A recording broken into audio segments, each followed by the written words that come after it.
Magandang araw po sa inyo mga idol at sa mga giliw kong tagapakinig. Nagkita-kita po tayong muli. Ako po ang inyong Tito Blair na bumabati sa inyo ng isang maligayang Pasko. Sa araw po na ito, pakinggan po natin ang kwento ng batang si Lilet. Inilagaan at pinalaki ng mag-asawang sina Lolo Poldo at Lola Insyang na di naman niya kadugo. Kaya lamang ay itinuring siya ni Lola Insyang na malas. Kaya malupit siya dito dahil isinisisi niya sa bata ang aksidenteng sinapit ni Lolo Poldo. Hanggang sa may pambihirang katangian na madidiskubre kay Lilet. Dahil dito'y naging palaisipan ang kanyang tunay na katauhan. Ngunit ang mga pagbabago kay Lilet ay nakatulong sa mga tao at naging isa siyang tagapagtanggol kontra sa kampo ng dilim. Subalit paano kung ang taong itinuturing niyang pamilya ay siyang magdadala sa kanya sa kapahamakan? Paano niya ito haharapin? At gugustuhin kaya niyang sumama pa sa kanyang tunay na ina kapag nakita niya na ito at nakilala? Abangan po natin ang magiging pakikibaka ni Lilet, maging ang pakikipagsapalaran niya para ipaglaban ang liwanag kontra sa elemento ng kadiliman. Ngunit bago po ang lahat mga idol, huwag po nating kalimutan mag-subscribe at i-hit ang notification bell sa aking YouTube channel na The Voice Addict para sa mas marami pang makapigil hiningang kwentong aswang at katatakutan mula sa mundo ng kababalaghan. Umpisahan na po natin ang kwento. Titira na sana si Lilet sa kanilang paglalaro ng tumbang preso. Inaasinta na niya ng husto ang lata na dapat patumbahin nang huminto ito at natigilan. Naku po! Oh, bakit Lilet? Sige na, tumira ka na. Patumbay mo na ang lata. Sa susunod na lang tayo maglaro, Olan. Kailangan ko nang umuwi. Ha? Nagkakasarapan pa lang tayo sa paglalaro tapos bigla ka nang uuwi? Ang labo mo naman, Lilet. Hinahanap na ako ni Lola Insyang. Tinatawag na ako at pinauuwi. Ano? Wala naman ako naririnig ah. Pero dinig na dinig ko ang pagtawag niya eh. Ano ka ba? Baka guni-guni mo lang yun. Tinatawag na talaga ako, Olan. Kaya uuwi na ako. Sa susunod na araw na lang ulit tayo maglaro, ha? Isinuot na ni Lilet sa kanyang paa ang tsinelas na kanina'y hawak niya at gagamitin sa pagpapatumba ng lata ng sardinas. Pagkasuot nun ay nagmamadali na itong tumakbo papauwi. Malakas ang kanyang kaba dahil naririnig niyang tinatawag na siya ng kanyang lola na galit na galit.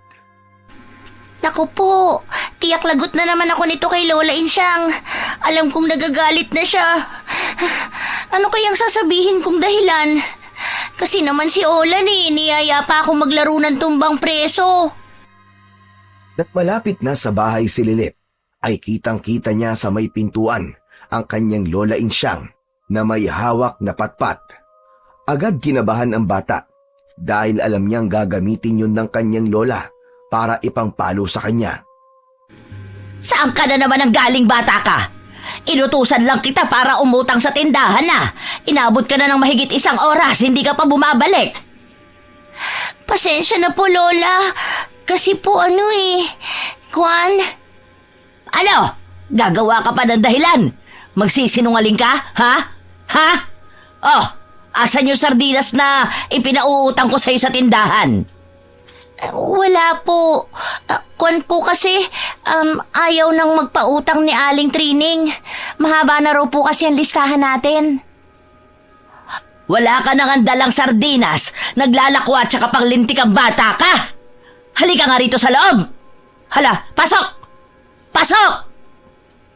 Dapa! Dumapa ka! Walang nagawa ang batang si Lilet kundi ang dumapa. Saka paulit-ulit na inihataw ni Lola Insyang ang kanyang hawak na patpat sa puwitan, sa binti at sa hita ng bata. Lumalahid at nagiiwan ng marka ang bawat pagpalo nito kay Lilet. Kahit kailan, pasaway ka! Matigas ang ulo mo! Hindi ka marunong magtanda. Inuuna mo pa ang paglalakwatsa. Ha? Tama na po, Lola. Tama na po. Masakit na po. Sorry na po, Lola. Hindi na po mauulit. Hindi na po. Anging pagmamakaawa na lamang ang magagawa ni Lilit. Makikita naman sa matandang babae ang galit na tila hindi man lang nahahabag sa kanyang pananakit sa bata. Hindi na kinaya pa ni Lolo Poldo ang nakitang kalupitan ng kanyang asawa, kaya lumapit ito. Ano ba naman yan, Insyang? Tama na yan. Sobra na yung pananakit na ginagawa mo. Maawa ka naman sa apo natin. Ayan ka na naman, Poldo. Inaawat mo ako. Kinakampihan mo ang batang yan eh, kaya nagiging matigas ang ulo. Ay, hindi ko siya kinakampihan. Kaya lamang nakakaawa na siya. Kung hagupitin mo ng patpatay para bang wala na bukas. Gusto ko lamang siyang turuan ng leksyon dahil sumosobra na siya. Hindi kaya ikaw ang sumusobra, Insyang? Sa bawat pagkakamali ni Lilit, sinasaktan mo sa palagi. Huwag na po kayong mag-away, Lolo Poldo, Lola Insyang. Kasalanan ko naman po eh. Kasi po hindi agad ako umuwi. Kasi niyaya po ako maglaro ni Olan. Narinig mo ang sinabi ng batang yan. Inuna pa ang paglalaro kaysa doon sa inuutos ko sa kanya. Sorry na po, Lola. Hindi na po mauulit. Kahit na may nagawang kasalanan ng bata, hindi dapat umaabot na ginugulpi mo siya. Maaari mo siyang pagsabihan. Mabait na bata ang apo natin. Yan. Yan kasi ang hirap sa iyo, Poldo. Kinukonsinte mo eh. Hindi ko lang kasi kayang makikita na sinasaktan mo siya. Ewan ko sa iyo, Poldo. Magsama nga kayong dalawa. Baka pagbuhulin ko pa kayo eh, mga buwisit. Galit na tinalikuran ni Lola Insyang sina Lolo Poldo at Lilit. Lumapit naman ang matandang lalaki sa bata kahit medyo hirap dahil sa putol ang isang paa nito. Hindi na nakakapagtrabaho pa si Lolo Poldo dahil sa kanyang kalagayan, pero nagsisikap na mamalimos para kahit paano ay kumita. Tanging si Lola Insyang na lamang ang tuwirang gumagawa ng paraan upang mabuhay sila. Naglalabada, nagtitinda ng kung ano-ano para mairaos ang araw-araw nilang buhay. Hindi nila tunay na apo si Lilit. Nakita lang nila sa may palengke ang bata. Nasa 4 na taong gulang ito noon. Umiiyak at marungis. Tanging pangalan lang ang nasabi nito. Hindi alam kung sino ang mga magulang at kung taga saan ang bata. Naawa si Lolo Poldo sa kalagayan ng bata, kaya naisipan niyang iuwi yun. Yun nga lang, hindi nagustuhan ni Lola Insyang. Malaki ang pagtutol nito na kupkupin nila ang bata. Pakiramdam kasi niya ay maghahatid ng kamalasan sa kanila ang batang yun. Bagay na lalong pinaniniwalaan ni Lola Insyang dahil sa mga sumunod na pangyayari. Ilang linggo mula nang kupkupin nila si Lilit ay naaksidente si Lolo Poldo dahil sa pagliligtas sa bata. Muntik nang mabundol ng sasakyan si Lilit. Iniligtas ito ni Lolo Poldo, kaya lang siya ang napuruhan ng kotse. Kaya lamang, tinakbuhan pa ng taong nakabundol dito. Yun ang naging sanhi ng pagkakaputol sa isang paa ng matandang lalaki, kaya hindi na rin ito nakabalik pa sa dating trabaho. Si Lilet ang sinisi ni Lola Insyang na dahilan ng kamalasang nangyari sa kanila. Bagay naman na mariing tinututulan ni Lolo Poldo, sapagkat para sa kanya ay nagkataon lang yun. Isang aksidente. Walang kasalanan si Lilit sa anumang nangyari sa kanya. Sa tuwing sasaktan ni Lola Insyang ang bata, ay naroon palagi si Lolo Poldo para maging kakampi at palubagin ang loob ni Lilit. Okay ka lang ba, apo? Opo, Lolo Poldo. Masakit pa ba yung palo ng Lola Insyang mo? Hindi na po gaano. Saka mawawala rin po ang sakit. Sanay na rin po ako. Yun na nga ang ayaw kong mangyari. Na makasanayan mo na sinasaktan ka niya. At makasanayan din ang Lola Insyang mo na pinapalo ka. Pero dahil po sa akin, nag-away na naman kayo ni Lola. Nagalit po siya sa inyo. Hayaan mo na lang yon. Magkakasundo rin kami ng lola mo. Lolo, sana po may nanay at tatay ako. Para sa kanila na lang ako. Kaya nga lang, Apo, hindi namin alam kung sino at nasaan sila. Ang totoo nga niyan, Lilit ipinaalam namin sa barangay nang matagpuan ka namin sa palengke. Nagbabakasakali na may maghanap sa'yo. Pero walang humanap sa'yo, Lilit. Siguro po, ayaw din sa akin ng mga magulang ko. Gaya ni Lola Insyang, ayaw po niya sa akin. At may malay mo, dumating din ang panahon na makita at makilala mo kung sino talaga ang tatay at nanay mo. Siguro po kahit hindi na, Lolo. Kasi baka talagang ayaw na rin nila sa akin. Okay lang po kahit di ko na sila makilala. Sa murang isipan at batang damdamin ni Lilit, ay naroon na ang hinanakit sa kanyang tunay na mga magulang. Dahil ngayon sa hindi magandang karanasan na kanyang pinagdaraanan, ang galit ni Lola Insyang kay Lilit ay bitbit na palagi ng bata. Hindi na yun basta mawawala sa isip niya dahil mula nang tumira siya sa bahay ni na Lolo Poldo at Lola Insyang, ay naranasan na niya ang kalupitan ng matandang babae. Sabi na nga ba, nandito ka lang sa ilalim ng puno ng talisay Masarap kasi dito magpahinga at magpalipas ng oras, Olan. Saka malilim dito dahil makakapal at malalapad ang mga dahon. Oh, teka lang. Ano nasa binti at hita mo? Pasa ba yan? Wala ito, Olan. Nadapa lang. Nadapa? Nasa likod ng hita at binti mo. Ano yan? Nadapa ka ng nakatiyaya? Huwag mo na nga lang pansinin. Mangungulit ka na naman eh. Nagtataka lang kasi ako, Lilit. Tsaka lagi ka na rin nagkakaroon ng pasa. Sinaktan ka na naman siguro ng lola mong bruha. Huy, huwag kang ganyan. Huwag mong tawaging bruha ang lola ko. Kasi nga, sinaktan ka na naman niya. Kasalanan ko din kasi, Olan, dahil hindi agad ako umuwi at nakipaglaro ako sa'yo. Oh, kasalanan ko kung ganon? Wala ako sinabing ganyan. Basta. Hindi tama na lagi ka na lang niyang sinasaktan. Teka, kung isumbong kaya natin kay Kapitan, alam ko kasi bawal na sinasaktan ng mga bata Wag na, baka lalong magalit si Lola Insyang sa akin. Sa halip na palo lang ang ipatikim sa akin, isilid ako sa sako tapos ibitin. Hala, kaya ba niyang gawin yun sa'yo? Ewan ko, pero paano kung gawin niya kapag nagsumbong ako kay Kapitan? Anong na lang ang gagawin mo? E di titiisin ko na lang, saka andyan naman ang Lolo Poldo ko. Kahit papano ipinagtatanggol niya ako. Kasi kakampi ko siya. Kapag hindi mainit ang ulo ni Lola Insyang, ay kinakausap siya ng maayos ni Lolo Poldo. Ang kanilang pinag-uusapan ay patungkol kay Lilit. Ayaw kasi ni Lolo Poldo ang ginagawang pagmamaltrato ni Lola Insyang sa bata. Dinidisiplina ko lang siya, Poldo. Pero malupit ang pamamaraan mo, Insyang. Hayang ka na naman. Pinakikialaman mo ako. Kailan ka ba magkakaamor kay Lilit? Huwag mo nang itanong dahil mukhang malabo nang mangyari yon. Insyang, walang kasalanan si Lilit. Pero mula nang kupkupin natin siya, puro kamalasan ang nangyari sa buhay natin. Munti ka pa nga mamatay dahil sa aksidente.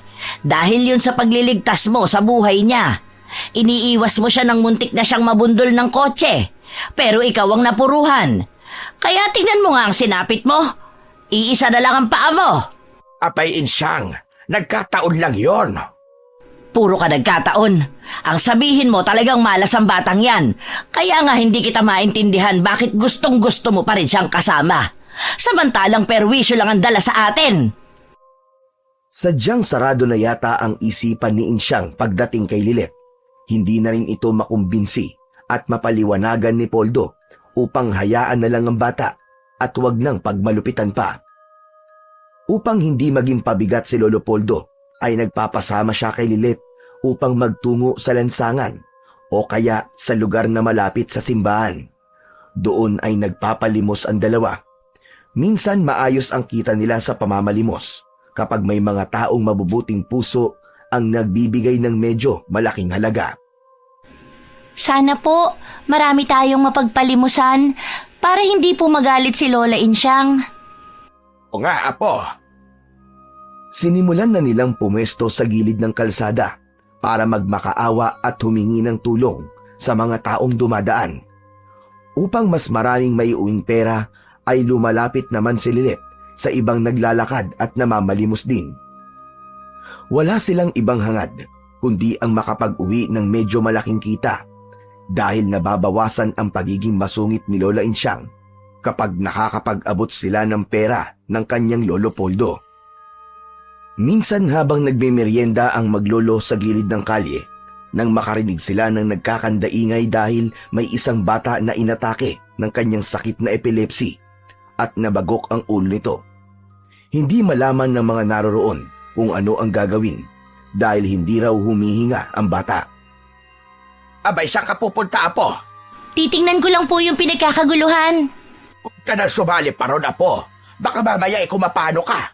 Maipit ka lang ng mga tao doon. Sisilip lang po ako, Lolo, kasi may nangyari daw doon sa bata eh. Saka hindi po ako magtatagal. Hay nako, sige na nga.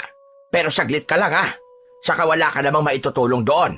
Basta po, sasaglit lang ako, Lolo. Inayaan na lamang ni Lolo Poldo si Lilet na pumunta sa mga nagkakandaingay na mga tao. Tiwala naman siya na babalik din kagad ang kanyang apo. Samantala, nakisiksik na si Lilet sa mga tao na pilit na isinasalba ang batang ayon sa naroon ay wala ng buhay. Nangingitim na ang bata. Ano? Wala pa ba sasakyan? Pambihira naman yan, oh! Wala pa nga eh. Baka hindi na umabot pa sa ospital itong bata. Pwede ko po ba siyang hawakan? Bakit gusto mo siyang hawakan? Kilala mo ba siya? Umalis ka na lang dito, Ineng. At nakakaistorbo ka lang. Baka kaibigan niya itong bata. Hayaan mo nang mahawakan niya. Sige na nga. Bilisan mo lang. At baka dumating na hinihintay na sasakyan. Lumuhod si Lilet sa harap ng batang lalaking nakahandusay sa gilid ng kalsada. Hinawakan ang kamay nito at pilit na ibinuka ang nakakuyom na palad. Pinisil-pisil niya yon, saka hinawakan at hinaplos ang mukha ng bata. Maya-maya lang ay gumalaw ang kamay ng bata at dumilat ang mga mata. Dahan-dahan itong bumangon. Nagulat at hindi makapaniwala ang mga taong naroroon. Tila walang nangyari sa bata. Tumayo ito at tumingin na may pagtataka sa mga taong nakapaligid sa kanya. Anong nararamdaman mo, iho? Okay ka na ba, iho? Ngumiti at tumango ang bata. Masigla na ito at tumakbong papalayo. Tila walang anumang iniinda ang bata. Hindi pa rin makapagsalita ang mga taong naroroon. Takang-taka sila sa ginawa ni Lilet. Pinagaling mo siya. Hindi ako makapaniwala sa ginawa mo sa batang kanina lang ay halos patay na. Hinawakan ko lang naman po siya. Umalik na si Lilet sa kanyang Lolo Poldo.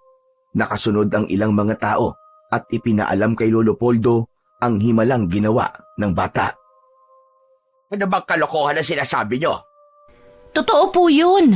Himalang napagaling niya yung bata. Opo, Lolo, maniwala po kayo. May kakaibang kapangyarihan po ang apo nyo. Nakapanggagamot po siya. Sa katunayan nga, halos patay na po yung batang lalaki. Pero biglang bumangon na parang walang nangyari sa kanya. Totoo ba yung sinasabi nila, Apo?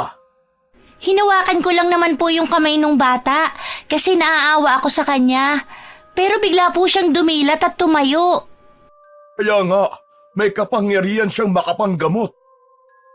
Ang pangyayaring yun ay kumalat at nagpasalin-salin sa iba't ibang mga tao sa kanilang baryo. Kaya kinabukasan ay nagising sina Lolo Poldo na tila may nagkakandaingay sa labas ng kanilang bahay. Ano ba yon, Poldo? Parang may mga tao sa labas ng bahay natin. Kamay kung ano na namang gulo. O may naging biktima ng aswang na minsan ay biglang gumagala dito sa baryo natin. Tumabi ka nga at ako ang sisilip. Sumilip sa bintana si Lola Insyang. Nanlaki ang kanyang mga mata at napakunot ang noo sa kanyang nakita. Maraming tao at tila naghihintay sa labas ng kanilang bahay. Aba, anong meron, Insyang? Ang daming tao at inaabangan yata ang pagbubukas ng bahay natin. Pero bakit? Ano bang atraso natin sa kanila? Ay, hindi ko rin alam. Mabuti pa buksan na natin tong pinto at bintana para malaman natin. Pinuksan ni Lolo Poldo ang bintana, kasunod ay ang pintuan. Nagkaingay ang mga taong nasa labas at nagpalakpakan pa nang makitang gising na sila. Ay sandali lamang po, ano bang meron? At bakit nandito kayo sa bahay namin? Ano bang problema nyo? May atraso ba kami sa inyo, mga kababaryo? Wala po, Aling Insyang. Gusto po naming makita si Lilet. Bakit? May ginawa bang kalokohan ng batang yon? Abay wala po. Ang totoo nga po niyan ay humihingi ng tulong sa kanya mga kasama natin. Mga may sakit po sila. Anong pagagawa ni Lilet sa kanila? Poldo, ano bang sinasabi nila? Mangyaring, nakapagpagaling kasi ng may sakit ang apo natin. Ganun na nga po. At sila man po ay gusto magpagamot din kay Lilet. Hindi ko pa rin kayo maintindihan. Insyang, may batang napagaling si Lilet kahapon. Iharap niyo na lamang po sa amin si Lilet para magamot na mga may sakit na kasamahan namin. Samantala, dahil sa ingay ng mga tao, ay nagising na rin si Lilet. Nagtaka siya nang makita ang mga taong kausap ng kanyang lolo at lola. Lumapit siya sa mga ito. O mga kasama, hayla si Lilet! Lolo Poldo, bakit po? Saka ang daming tao dito sa atin. Dahil yan sa ginawa mo kahapon, kaya sumugod sila rito. Lilet, humihingi ng tulong sa'yo mga kababaryo natin na may sakit. Gusto nilang gumaling din.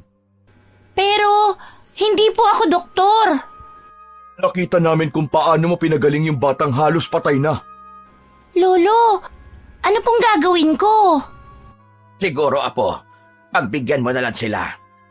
Saka, hindi po kami aalis dito hanggat hindi sila ginagamot ni Lilet. Di ba mga kasama? Tahimik namang nagmasid si Lola Insyang. Nakikiramdam at gustong malaman kung ano ba ang katotohanan. Meron na rin naglalaro sa kanyang isipan, sakaling totoong nakakapagpagaling nga ng may sakit, si Lilet. Upang maiwasan ang kaguluhan, ay pinapila ng pinakalider ang mga taong naroon.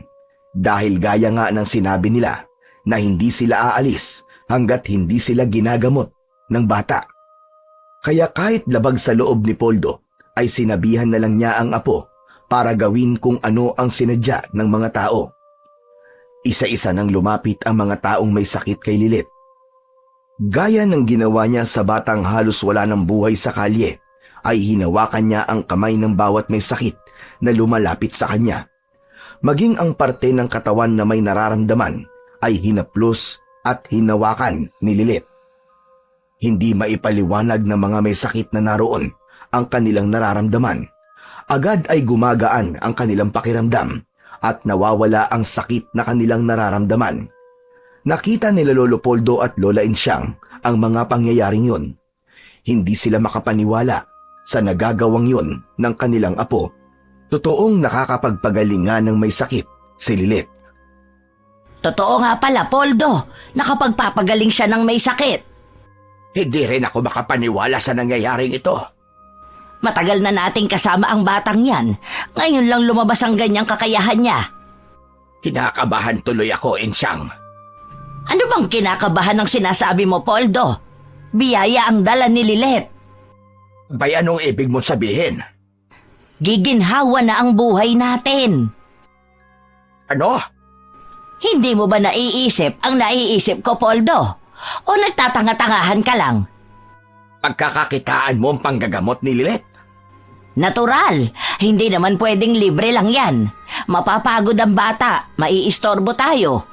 Dapat may ganansya tayo. Pero Insyang, Poldo, ito na ang sinasabing biyaya. Ipinadala sa atin si Lilet para kahit paano umasenso ang buhay natin. Saka ikaw, baka mapagaling niya rin. Ang tagal mo nang may iniindang sakit. pero putol na ang isang pa ko. Hindi na maibabalik ang nawala kong paa. Malay mo, yun ang maging himala. Ay nako, kung ano-anong iniisip mo. Basta, kailangan pakinabangan natin ang kakayahan ni Lilet sa paggagamot. At binabalaan kita, Poldo. Huwag kang kokontra kung ayaw mong mag-away tayo. Natahimik na lang si Lolo Poldo. Alam niyang hindi niya magagawang pigilan si Insyang kung anong ibig nitong mangyari, lalo na sa bagay na yun. Mapagkakakitaan nila ang kakayahan ni Lilet na nagpapagaling ng may mga sakit. Aabot din sa 50 tao ang nagpagamot kay Lilet ng araw na yon, sapagkat unang pagkakataon kaya libre lamang. Inabot na ng gabi nang matapos ang paggagamot ng bata, kaya agad itong nakatulog nang dahil sa pagod. Kawawa naman ang apo natin. Napagod ng husto. Bata pa yan. Kayang-kaya pa ng katawan niya.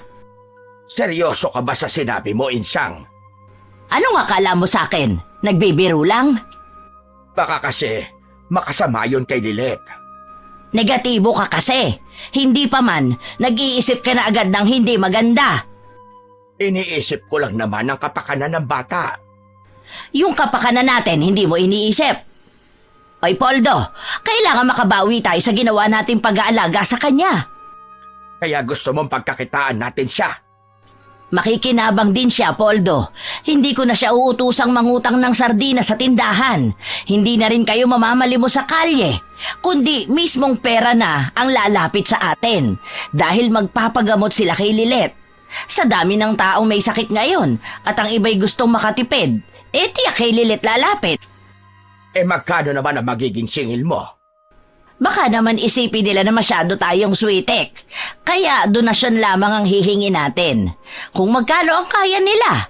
Pero syempre, ibang usapan kapag mayaman o alam nating may pera yung magpapagamot. Pabihira. Ako na babahala sa gusto mo mangyari, Insyang. Yan ang hirap sa iyo eh. Ang dami mong reklamo. Pagkakataon na nga natin ito para kahit paano makatikim man lang ng konting ginhawa. At si Lilet ang magbibigay noon sa atin. Yun ang magiging silbi niya. Kaya kinabukasan, mas dumami pa ang mga taong dumagsa sa lugar ni na Lolo Poldo. Medyo madilimpay na kapila na ang iba para mauna sila. May dumadayo na rin mula sa karatig na bayan dahil parang may pakpak ang balita na agad na nagpasalin-salin at nakarating kung saan-saan. Naghanda na rin si Lola Insyang ng isang kahon kung saan ay ihuhulog ng mga magpapagamot ang kanilang donasyon. Makinig kayo mga kasama. Yung kahapon, libre yon. Wala kaming hiningi kahit 5 duling sa paggagamot ng aming apo. Ngayon, ibang usapan na. Hindi na ito libre. May konting bayad na. Nagbulong-bulungan ang mga taong naroon. Hindi kasi nila gustong magbayad. Hindi naman pwedeng libre lagi. Paano naman kami? Kailangan din namin kumain. Hindi na kami makakapagtrabaho dahil laging may tao dito. At si Lilet, hindi na rin masasamahan ng kanyang lolo sa pamamalimos. Paano naman kami? Paano kami mabubuhay? Saka konti lang ang aming hihingin. Konting donasyon lang. Sapat na yun. Dahil wala namang nakatakdang halaga ang hinihingi ni Lola Insyang na kabayaran sa pagpapagamot, kaya pumayag na rin ang iba. Nagkakaintindihan na ba tayo? Kahit magkano, kung ano ang kaya niyong ibigay, tatanggapin namin. Kung wala kayong pera, kahit pagkain o gulay o ulam, basta meron kayong maiaabot na donasyon. Dahil naging malinaw ang paliwanag ni Lola Insyang, kaya tumahimik na ang mga taong naroon na magpapagamot. Samantala, sa loob ng bahay ay kausap naman ni Lolo Poldo si Lilet. Nagpapaliwanag ang matandang lalaki tungkol sa magiging pagbabago ng buhay nito. Dito na ako lagi sa bahay, Lolo. Ama ka, apo. Dahil may mga taong umaasa sa'yo. Humihingi sila ng tulong. Manggagamot po ako lagi. Oo, apo. Kasi nga, maraming taong may sakit na gustong gumaling. Ang iba ay desperado na at nakita nilang posibleng ikaw ang makakatulong sa kanila. Sige po. Manggagamot ako para makatulong din sa kanila. Pero okay lang po kaya yun kay Lola Insyang? Hindi na po tayo makakapanlimos dahil manggagamot po ako lagi. Okay lang sa kanya. Ang totoo nga niyan siya ang nagpursige na manggamot ka na lang kesa doon tayo sa kalye para magpalimos. Kasi nga, humihingi ng donasyon ng lola mo sa bawat magpapagamot. Magbabayad po sila?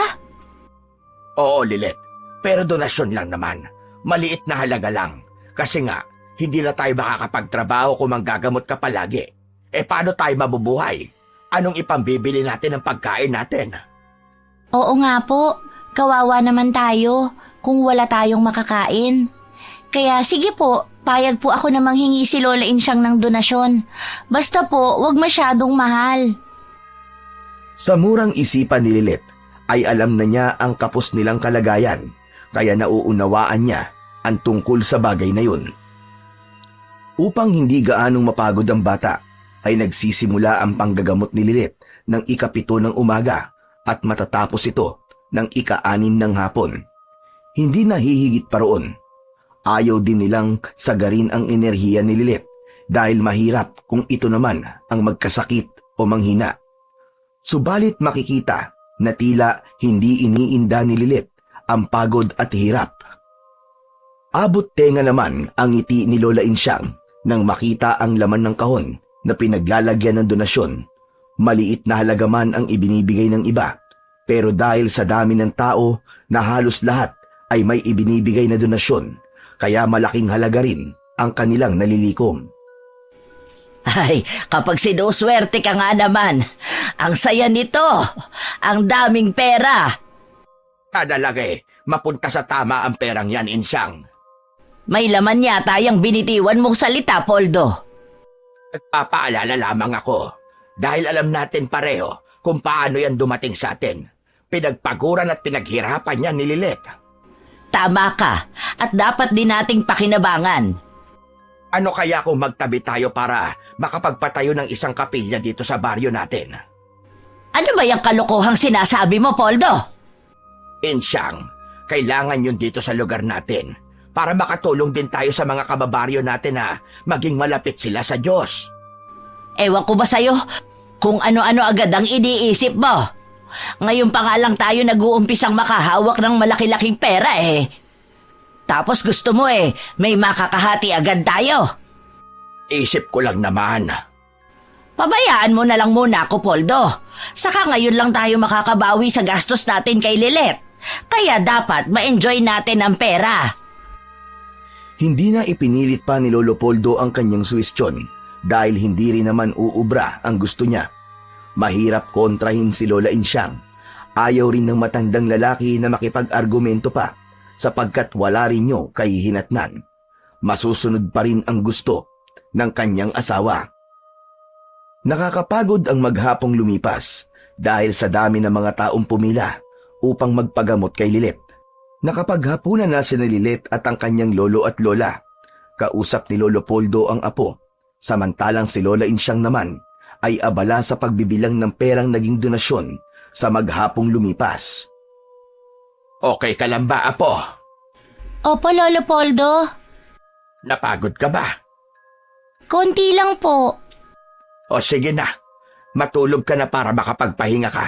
Kailangan mo makabawi ng iyong lakas. Lolo, narinig ko po na nagtatalo kayo kanina ni Lola Insyang. Ang Lola Insyang mo kasi, pagdating sa pera, abay, gusto niya, siya lang ang may pakialam. Oo nga po Hindi ko nga alam kung ano ba talagang plano niyang gawin sa perang donasyon ng mga tao. Sana naman po, gamitin niyo ni Lola Insyang sa mabuti. Kasi po, pinaghirapan ng mga tao yung perang ibinibigay nila. Saka hindi rin po sila mayayaman. Alam ko yon, apo. Kaya nga gusto ko sana magpatayo ng isang maliit na kapilya dito sa baryo natin. Bilang pasasalamat din sa may kapal na alam kong siyang nagbigay ng kakayahan mo sa panggagamot. Pero ayaw po ni Lola Insyang? Yun na nga. Kaya nag-aalala tuloy ako. Saan po? Posible kasing mawala ang katangiang taglay mo. Bakit naman po, Lolo? Ay dahilan ng lahat, apo. kung bakit ikaw ay pinagkatiwalaan upang makapanggamot. Kaya anumang meron ka ngayon ay pwedeng mawala kapag nagamit sa pagmamalabis. Malalim na ang gabi at nakatulog na sina Lolo Poldo at Lilet. Subalit gising na gising at hindi pa rin dalawin ng antok si Lola Insyang. Nasa tabi niya ang kahon ng donasyong pera. Ito na ang simula ng pag-asenso namin. Akala ko mananatiling pabigat ang batang si Lilet. Ngayon, pakikinabangan na namin siya. Marami pang pera ang maaari niyang kitain sa pamamagitan ng panggagamot. Kailangang mapalaki ko pa ang perang ito sa mabilis na paraan. Ang pagkakaroon ng pera ay naging dahilan upang matukso si Lola Insyang na gumawa ng mga bagay na dati hindi niya pinagkakaabalahan. Umaalis ito ng bahay habang nanggagamot si Lilet. Ipinaubaya na lamang kay Lolo Poldo ang pag-aasikaso sa mga taong dumadayo sa kanila upang makapagpagamot. Nagtutungo si Lola Insyang sa kalapit na baryo para lamang magsugal. Ipinantataya niya ang perang galing sa donasyon. Dahil ang katwiran ng matandang babae ay kailangan mapalaki kagad ang pera at gagamitin nila yon para mas maging maayos pa ang kanilang pamumuhay. May matayog kasing ambisyon si Lola Insyang. Ibig niyang magkaroon ng magarang bahay at ipong maraming pera, kaya nakikipagsapalaran siya sa pagsusugal. Nagawang ilihim yun ni Lola Insyang kay Lolo Poldo. Ano ba talagang ginagawa mo, Insyang? Lagi kang wala. Lagi kang umaalis. Kaya mo naman ang obligasyon dito. May mga tumutulong din sa'yo para mag-asikaso sa mga taong gustong magpagamot. Pero saan ka ba pumupunta? Ano bang pinagkakaabalahan mo? Kung ano mang ginagawa ko ay para din yun sa kapakanan natin. Tayo ang makikinabang. Pero ano nga ang bagay na yon? Ang dami mong tanong. Pwede bang manahimik ka na lang? Insyang, karapatan ko malaman. Lalo na't perang donasyon ang ginagamit mo. Bakit, Poldo? Wala ba akong karapatan? Baka nakakalimutan mo. Malaki rin ang naging sakripisyo ko sa pagpapalaki sa batang yan. Hindi ko inaalis na gumastos ka. Pero sana, ipinaalam mo. Pagtatalunan pa ba natin ito, Poldo? Ibig ko lang malaman at hindi mahirap sabihin yon. Malapit na akong mapuno sa'yo. Ayaw mo kong tigilan, ha? Pwede bang tumahimik ka na lang at pabayaan mo na lang ako? Alam ko ang ginagawa ko. Nagtatalo man sina Lolo Poldo at Lola Insyang, kaya lang ay nauuwi rin ito sa wala dahil sa pagiging mapagpasensya ng matandang lalaki. Samantala, ang tungkol naman sa ginagawang panggagamot ni Lilet ay sadyang kumalat na sa mga karatig baryo at malapit na bayan. Dinarayo na ito ng maraming tao. Ang balitang tungkol doon ay hindi naging lingid kay Apo Sandro. Hindi ko na gusto nangyayari ito. Unti-unti nang nauubos at nawawala ang mga taong may sakit na nagpapagamot sa akin.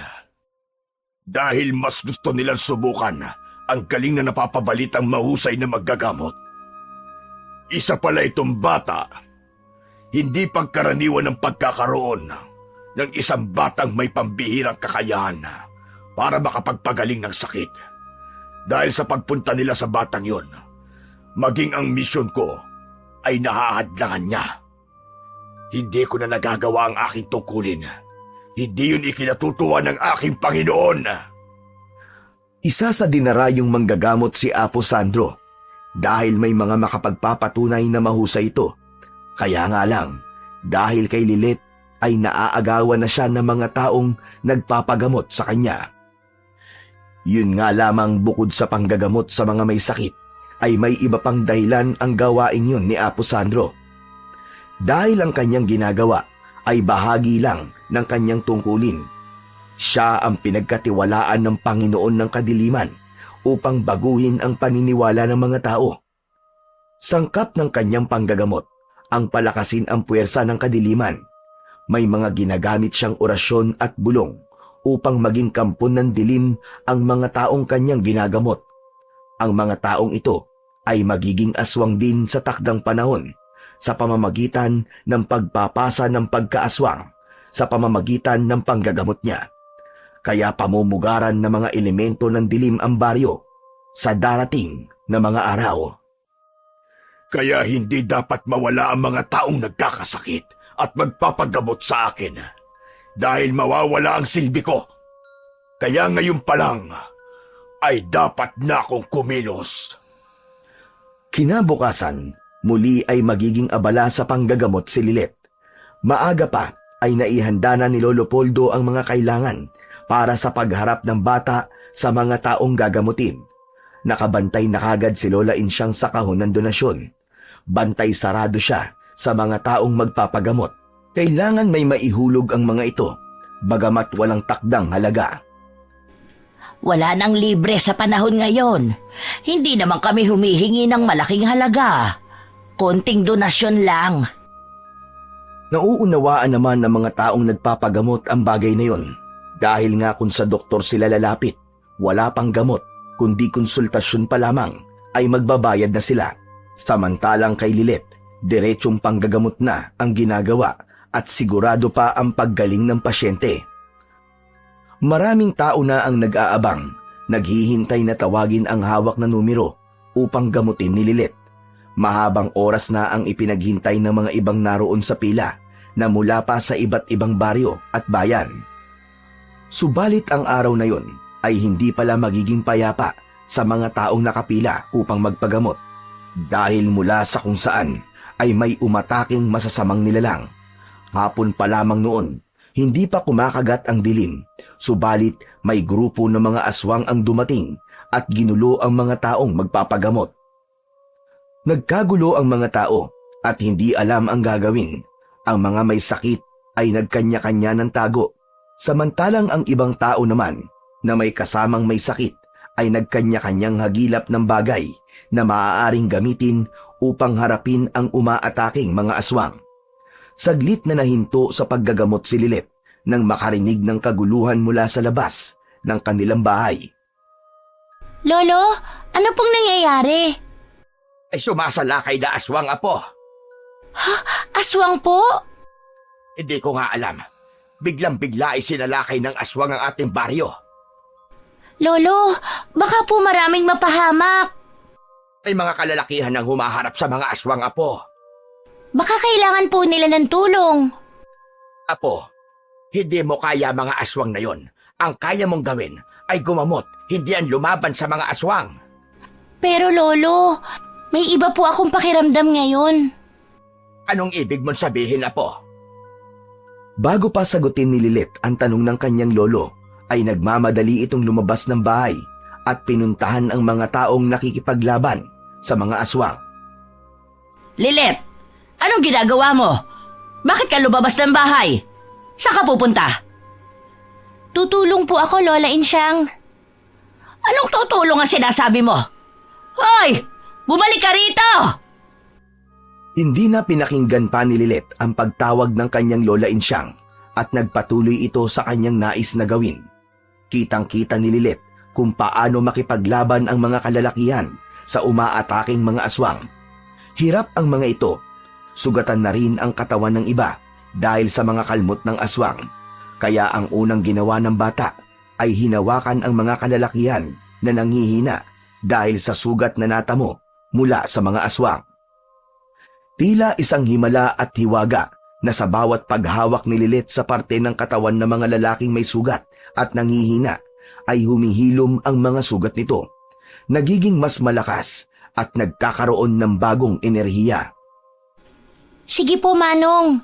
Laban lang. Huwag niyong tigilan ang mga aswang na yan. Dahil sa ginawa ni Lilet ay walang nagagaping kalalakihan na humaharap sa mga aswang, sapagkat nawawala ang kanilang sugat at nadadagdagan pa ang kanilang lakas. Kakaiba ang enerhiyang pumapasok sa katawan nila sa bawat paghawak ni Lilet. Kitang-kita ng mga tao ang mga pangyayaring yon, kaya naman lalo lang silang nagkaroon ng malaking tiwala at paghanga sa kakayahan ng batang manggagamot. Pero dahil sa ginawa ni Lilet ay nagalit sa kanya ang mga aswang, sapagkat sinira ni Lilet ang kanilang plano. Wala silang magapi sa mga kalalakihan na lumalaban sa kanila dahil inililigtas at pinalalakas sila ng bata. Dahil doon ay si Lilit ang pinuntirya ng mga aswang. Siya ang inatake at sinunggaban ng mga ito. Dahil yun sa ginawa nitong pakikialam, isang aswang ang biglang humawak sa kamay ni Lilit. Ah! Bitiwan mo ako, aswang ka! Bitiwan mo ang braso ko! Lalo namang nanggigil ang aswang sa pagsigaw ng bata. Hinigpitan pa nito ang kapit sa braso na halos bumaon na ang matutulis na kuko. Bitiwan mo, sabi ako eh! Nasasaktan ako! Hindi pa rin bumitaw ang aswang sa pagkakahawak nito sa braso ni Lilit. Upang bitiwan si Lilit ng aswang, ay ipinanghawak ng bata ang isa niyang kamay sa braso ng aswang. Napasigaw ang aswang nang hawakan siya ni Lilit. Umusok ang braso ng aswang na hinawakan ng bata. Maging siya man ay nagulat din sa nangyari. Nakita ng ibang aswang ang nangyari sa kanilang kasamahan. Kaya sa halip na tulungan ang kasama nila, ay umurong ang mga ito. Natakot sila sa bata. Hindi maipaliwanag ni Lilit at naguguluhan din siya sa mga nangyari dahil unang pagkakataon yun. Kung ang kamay ni Lilit ay nakakagamot sa mga normal na taong merong karamdaman, nakakamatay din ito at nakakasunog ng mga nilalang ng kadiliman. Hindi naman ikinatuwa ni Lolo Poldo ang ginawa ng bata, kundi labis lang itong nabahala at nag-alala. Hindi ka na lang dapat nakailam pa, Apo. Ang gusto ko lang naman po ay makatulong, Lolo Poldo. Nauunawaan kita. Kaya lang paano ko napahamak ka? Hindi po mangyayari yun. Saka nakita nyo naman po, okay lang ako. Natakot pa nga sa akin ang mga aswang na yun eh. Kahit na ba eh. Kaya sa susunod, ayokong gagawin mo uli yun ha. Huwag ka na lang makialam. Paano po kung kailangan nila ang tulong ko? Apo, makinig ka na lamang sana sa akin. Kaligtasan mo lamang ang iniisip ko. Samantala, hindi naman maipaliwanag ni Lola Insyang kung matutuwa ba siya o maiinis sa mga bagong revelasyon tungkol sa kakayahan ni Lilit. Hindi lang pala sa paggagamot natin mapapakinabangan ng batang yan. Mukhang may kung anong iniisip ka na naman, Insyang. Pagkakataon na ito para lalo natin siyang pakinabangan. Ano ka mo? Gusto mo na naman pagkakitaan ng bata? Yon ang magiging silbi niya sa atin, Poldo. Ginagawa mo lamang siyang gatasan. Makabawi man lang tayo sa naging pagpapalaki natin sa kanya. Hay nako, puro na lang pansariling pakinabang ang iniisip mo. Pero kung kapakanan at kaligtasan ng bata, ay hindi mo iniisip. Kaya naman niya, hindi ba? Hindi pa rin nga ako makapaniwala eh. Naiisip ko nga, ano nga bang meron kay Lilit? Hindi siya pangkaraniwan. Yun na nga, hindi siya pangkaraniwan. Kaya dapat, pinoprotektahan natin siya. At saan natin siya poprotektahan? Sa mga tao at ibang nilalang na posibleng pag-interesan siya. Hay naku, Poldo, kung ano-anong iniisip mo. Alibhasa, wala kang amor kay Lilit. Sa umpisa pa lang may galit ka na sa kanya. Ngayon pinakikinabangan mo siya. Sana naman magkaroon ka ng kahit konting simpatya sa bata. Huwag mo na nga lang akong pakialaman. Akala mo yata hindi ko alam ang mga ginagawa mo, Insyang. Ginagamit mo ang perang donasyon para sa kalokohan mo. Magdahan-dahan ka sa sinasabi mo, Poldo. Alam kong kapag umaalis ka, ay nagpupunta ka sa pasugalan para itaya ang perang galing sa donasyon na pinaghirapan ni Lilit. Ay, gusto ko lang lumago ang pera. Sugal yun, Insyang. Sugal. Sa sugal, walang katiyakan kung makakabawi ka. Yan ang hirap sa'yo. Masyado kang negatibo. Dahil hindi sugal ang paraan para sa pangarap mong pag-asenso. Gos, ay lalo lamang yan maglulugmok sa isang tao. Lalong maghihirap. Kaya siguro hindi ako sinuswerte. Dahil yun sa'yo, Poldo. Aba, bakit ako sisisihin mo? Magkasama ba tayo sa pagsusugal mo? Baka ipinagdarasal mong wag akong manalo. Huwag mo na nga akong dinadamay pa sa kalokohan mo, Insyang. Ayaw mong idamay kita. Kaya wag mo na lang din akong pakialaman. Nagkakaintindihan ba tayo? Samantala, Nagulat na ang mga aswang na sumugod sa lugar ni Lilit, kaya agad nakarating kay Apo Sandro ang naging kabiguan nila. Hindi ako makakapayag sa nangyaring ito. Napaurong ng isang batang babae ang mga kampo ng dilim na aking pinili para umatake sa baryong yon. Talaga nga yatang may kakaiba sa batang yon. Hindi pwedeng lahat ng plano ko ay mabibigo dahil lamang sa batang si Lilit. Kailangan meron na akong ibang gawin para matigil lang ginagawang panggagamot ng batang yon. Masyado na siyang sumisikat. Nag-isip at bumuo ng plano si Apo Sandro upang sirain si Lilit at matigil na ang paglapit sa kanya ng mga taong humahanga dito, sapagkat nawawala na ang mga lumalapit sa kanya upang magpagamot. Dahil nga doon, nahahadlangan at nasisira na ang kanyang plano, ang misyon na dapat niyang gawin upang matuwa ang kanyang kinikilalang Panginoon ng kadiliman. Nagpatuloy naman sa paggagamot si Lilit sa mga nangangailangan ng kanyang tulong. Lalo pang dumadami ang mga taong sumasadya sa kanya. Walang ibang hangad ang mga ito, kundi ang kagalingan sa kanilang karamdaman. Dahil naman ang nais ni Apo Sandro ay sirain ang pagkakakilala ng mga tao kay Lilit, kaya handa niyang gawin ang kanyang balak. Nagkunwari itong may malubhang sakit at pumila sa grupo ng mga taong magpapagamot sa bata. Binago niya ang kanyang itsura upang hindi siya makilala ng ibang mga tao. Matagal din ang kanyang ipinaghintay sa pila. Halos inip na siya, pero kailangan niyang maghintay at magtiyaga. Hanggang sa dumating na ang oras upang gamutin si Apo Sandro na nagkunwaring may malubhang sakit. Ano pong nararamdaman ninyo, Tatang? Matagal na akong pinahihirapan ng sakit kong kanser sa bituka. At nahihirapan din akong makalakad. Tanging itong saklay ko ang siyang nakakatulong sa akin para makapunta sa lugar na gusto kong puntahan. Huwag po kayong mag-alala. Pagagalingin ko po kayo. Hinawakan ni Lilit ang tiyan ni Apo Sandro. Kasunod ay ang binti nito na meron daw diferensya. Kaya lamang napakunot ang noo ni Lilit habang ginagamot ito. Napansin naman yun ni Apo Sandro. May problema ba, Iha? Nahihirapan ka bang gamutin ako? Kuwan po kasi, parang hindi ko maramdaman na meron kayong sakit. Pero imposible yun. May sakit ako na malala. Madalas ka naduduwal ako dahil sa pananakit ng aking tiyan. At itong binti ko kumikirot. Nakikita mo naman siguro na hirap ako maglakad. Pero wala po talaga akong nararamdaman na may dapat akong gamutin sa inyo eh. Eking manggagamot ka lang yata. Hindi mo ko kayang gamutin. Naku, hindi po ako peke. Marami na akong natulungan. Bakit hindi mo ko kayang gamutin? Nanluloko ka lang siguro. Hindi po ako manloloko. Pero wala kang magawa para gamutin ako. Mga kasama, nakita niyo ba yun? Nakita niyo ba? Hindi ako kayang pagalingin ng batang ito. Manloloko siya. Isa siyang huwad na manggagamot. Malamang namimera lang siya. Kaya mali ang ginagawa niyong nagtitiwala sa kanya. Isa siyang huwad. Isang peke na namimera lang.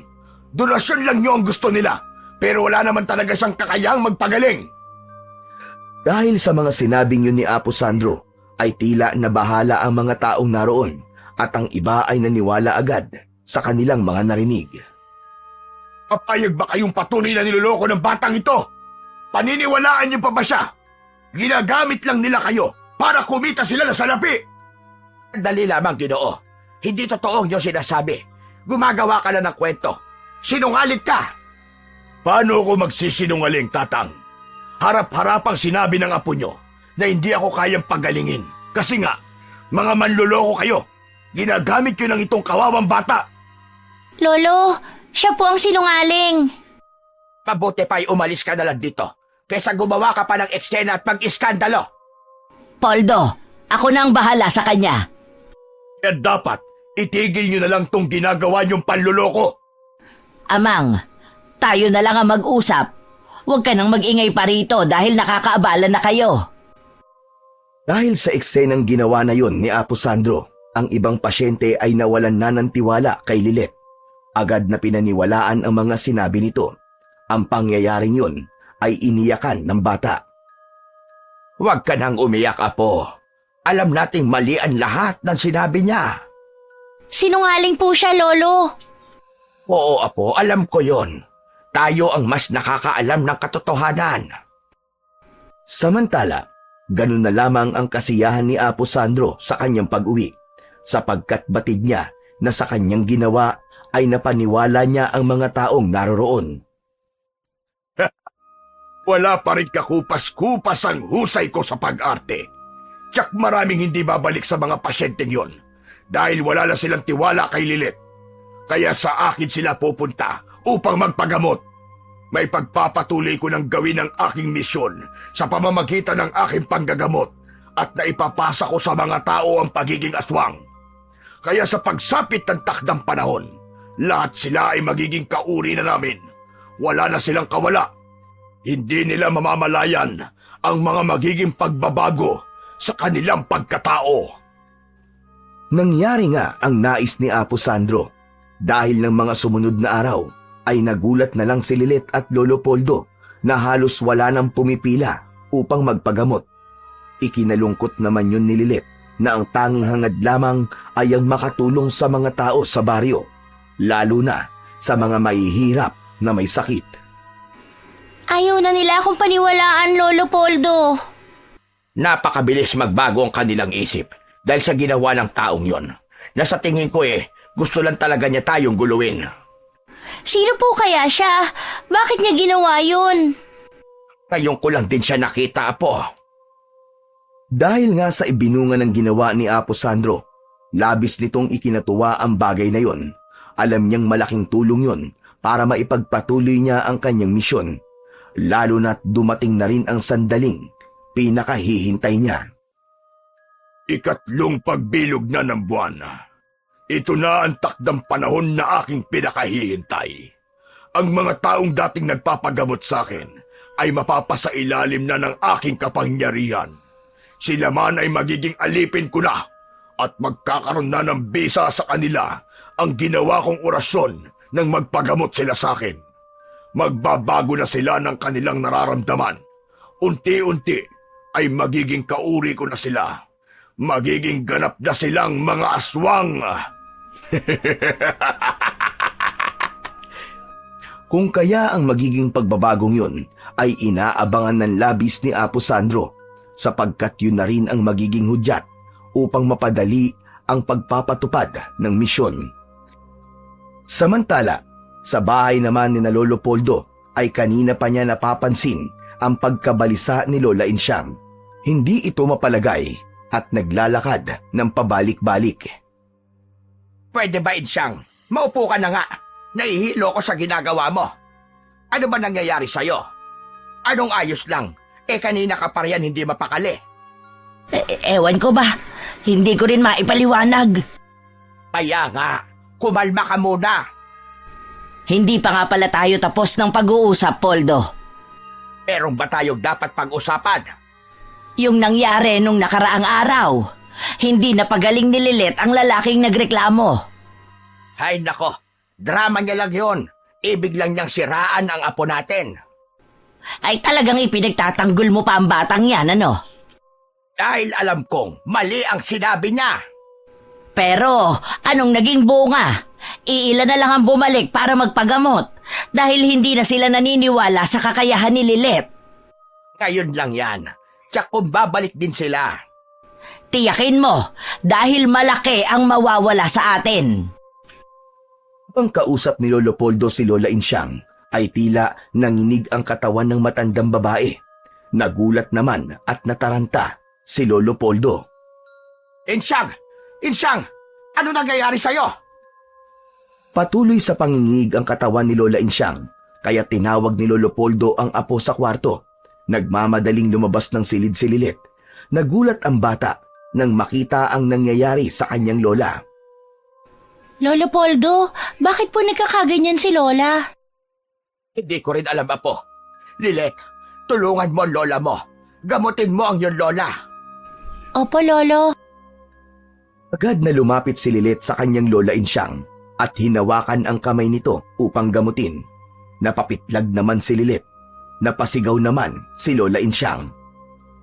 Bakit, Lilet? Lolo, meron pong mali eh. Anong mali? Hindi ko po maipaliwanag, pero walang sakit si Lola Insyang. Samantala, huminto ang panginginig ni Lola Insyang. Kumalma na ito, subalit matalim ang tingin kay Lilet.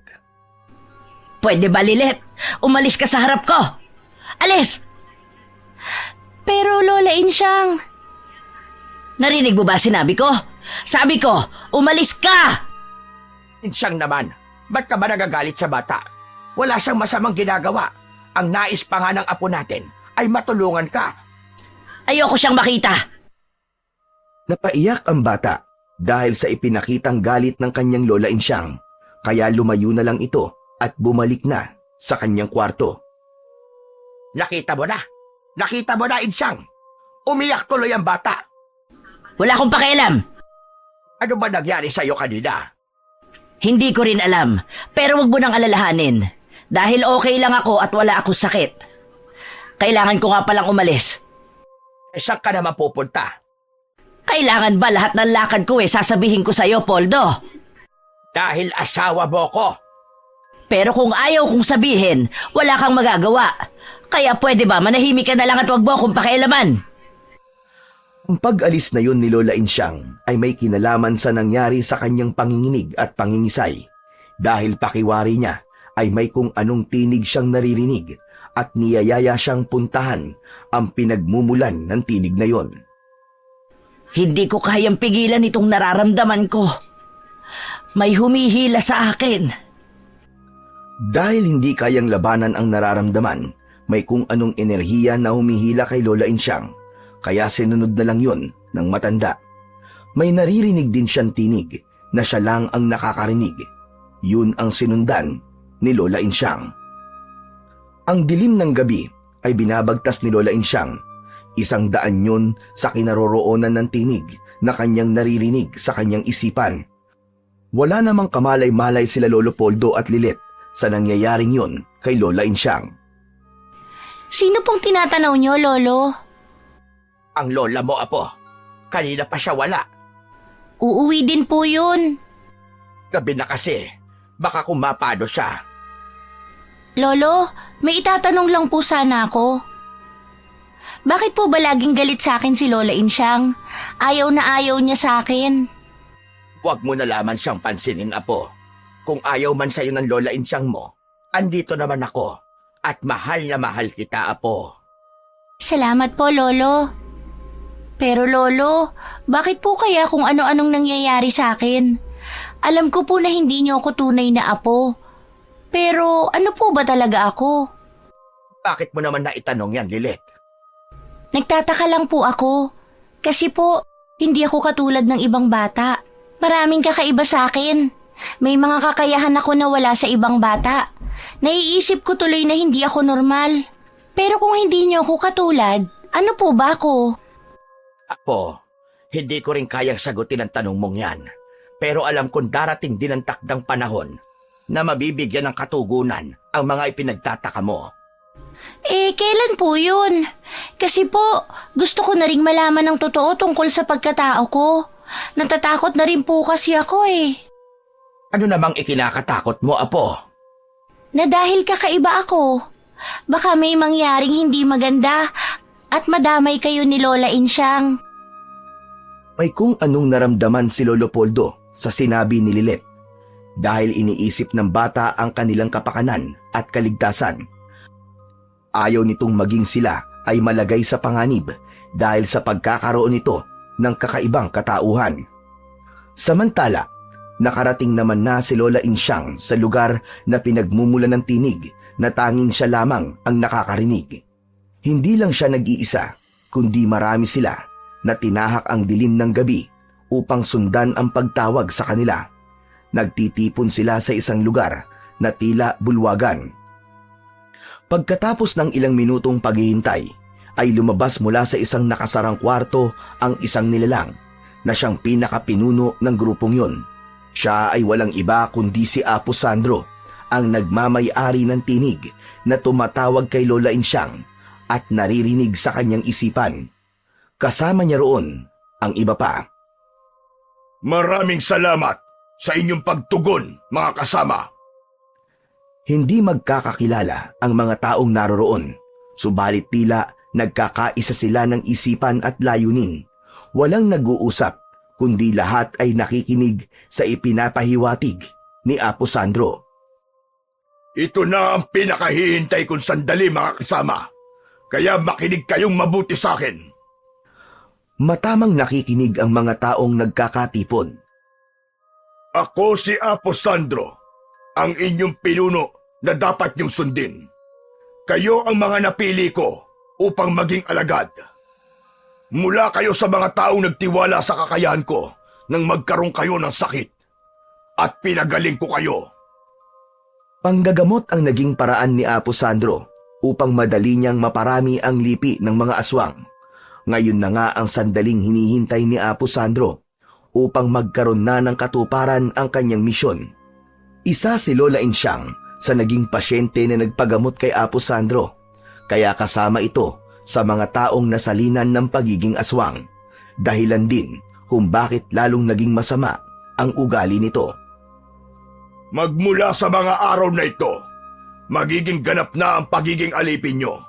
Magkakaroon na ng bisa sa inyong katauhan ng pagiging isang aswang. Wala na kayong magagawa pa. Hindi nyo na ito matatanggihan pa dahil naipasa na yon sa katauhan nyo. Mataman na nakikinig lamang ang mga naroon. Walang kumukontra kay Apo Sandro dahil lahat sila ay nasa ilalim na ng kapangyarihan ng kadiliman. Pagkatapos ng gagawin nating ritual na siyang magpapatibay ng inyong pagiging aswang, ay makakabalik pa rin kayo sa inyong mga pamilya. Mamumuhay na kasama sila, subalit ibang pagkatao na ang meron kayo. Ano man sandali, ay maaari ko kayong tawagin para sa pagpapatuloy ng misyon na ipinapagawa ng ating Panginoon. Ang hindi susunod ay mangangahulugan ng kaparusahan at kamatayan. Nagkakaintindihan ba tayo? Halos sabay-sabay na tumango ang mga taong kausap ni Apo Sandro, pagpapatunay na nauunawaan ng mga ito ang mga ipinahayag ng kanilang pinuno. Humudyat pa ito, sumenyas upang yumukod at lumuhod lahat sa harapan niya. Umpisa na natin ang gagawing seremonya sa ritual. Pagkatapos ng gagawin natin, ganap na ang inyong pagiging aswang. Sa pamamagitan ng isang kakaibang seremonyas ay may inilabas na isang babaeng bihag ang ilang kampon ni Sandro. Inilagay yun sa isang mesa na nasa gitna ng mga taong naroroon sa pagtitipon. Magkakaroon muna sila ng isang pag-aalay na siyang simula ng ritual at selebrasyon. Malalim na ang gabi nang umuwi si Lola Insyang. Nag-aabang naman sa may pinto ng bahay sina Lolo Poldo at Lilit. Tila walang nakita ang matandang babae nang dumating ito sa bahay, kundi tuloy-tuloy na pumasok sa kanilang kwarto. Parang hindi po tayo nakita ni Lola Insyang. Mukhang may sumpong na naman yata. Oo nga po. Hayaan na lang muna natin ang lola mo, Apo. Baka mainit lang ang ulo. Saan po ba siya galing, Lolo? Hindi ko rin alam. Pero kanina po nang dumaan si Lola, iba po ang naramdaman ko. Sinabi mo naman yan nang manginig at mangisay ang lola mo. At gusto mong tulungan. Opo, Lolo Poldo. Pero ngayon po, mas malakas ang kakaibang presensya na nararamdaman ko. Katulad ng naramdaman ko nang may mga aswang akong nakaharap. Anong ibig mong sabihin, Apo? Kampo ng dilim ang Lola Insyang mo? Hindi ko po alam. Pero sabi ko nga po sa inyo, ibang presensya at enerhiya ang nararamdaman ko.